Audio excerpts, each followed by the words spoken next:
Day three fasting.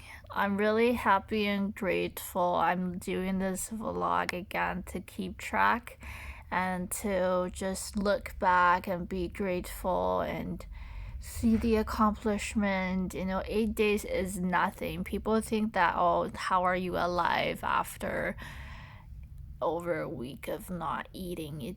I think people have fear of the unknown.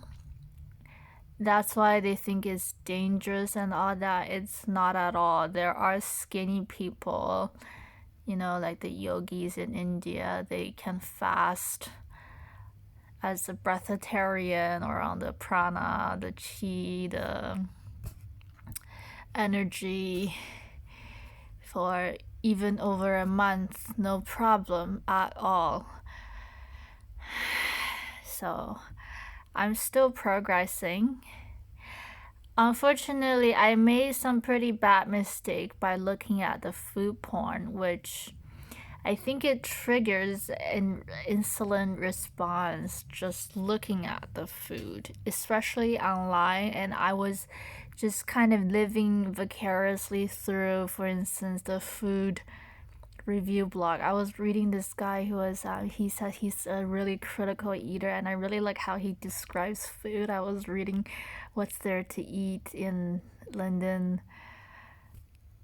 and I felt my stomach growly, and I heard the noise too.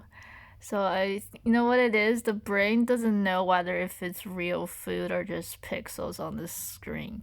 When I look at the food, I see the food, I think about how it tastes, I imagine that I'm eating it. It triggers the ghrelin or the insulin response, which is something that we need to avoid during fasting. I learned it by my mistake. Actually, I spent too much time today looking at food porn. It's not good at all. They just look good. They probably don't even taste good in the end. Oh, yeah, so I went to that Michelin 3-star restaurant. Okay, I'm just gonna make it public. I don't even care. It doesn't even taste good at all. The Alan Duquesne one, that's 3-star, not even worth a single star, or not like worth no star. I went to tons of no star restaurant or like some back alley in a little village somewhere in the middle of nowhere in a third world country that tastes way better than whatever this 3-star Michelin restaurant's food does. It's all marketing ploy. It's just gimmicks. So, but I booked another restaurant, Michelin star. I'm just gonna try one more time. Book another Michelin star restaurant. So I'm gonna try it one last time. If it doesn't work out, then maybe it's a sign I shouldn't be going to fine dining. Anyways, and oh yes, and also I wanted to just go fine dining on my own. I went there on my birthday alone. With everybody, it's either for business or dating that goes there. I went there alone.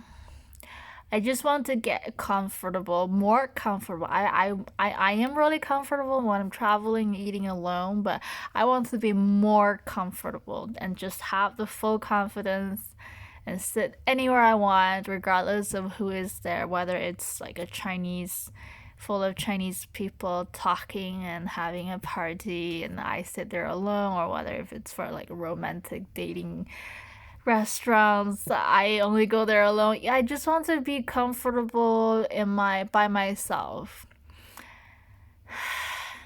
The celibate life. Was I really comfortable? I don't think I was, because I didn't quite enjoy the food, so I wasn't extremely comfortable. But I'm getting there. Okay, so people fasting, celibacy, no food porn, no pornography whatsoever, because it triggers certain energy that you don't want to trigger. Yeah, so it's like when you're watching porn, whatever, you don't know if it's real sex that you're having or if it's just pixels on the screen. You will just be having all these sexual energy built up down there. It's not something you want to do.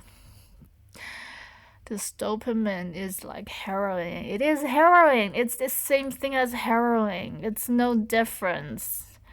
Do you want to be a drug addict? Get rid of your addictions. Oh, I want to share something really profound I wrote the other day. I said, I mean, like, I had to write it down because I'm like, whoa, that's really wise. I think I said, so all the addiction, compulsive behavior, all these negative thought pattern has all been triggered, has all been caused by underlying trauma. So this is how the MK Ultra does it. If you're in the truth community, you know what I'm talking about. So to rewrite the program, so it's your brain is like a computer program. So if you want to reprogram yourself, part of CBT is desensitization. So you have to re-expose yourself to the trauma and rewrite it again so you can face the fear. I'll leave you at that to ponder.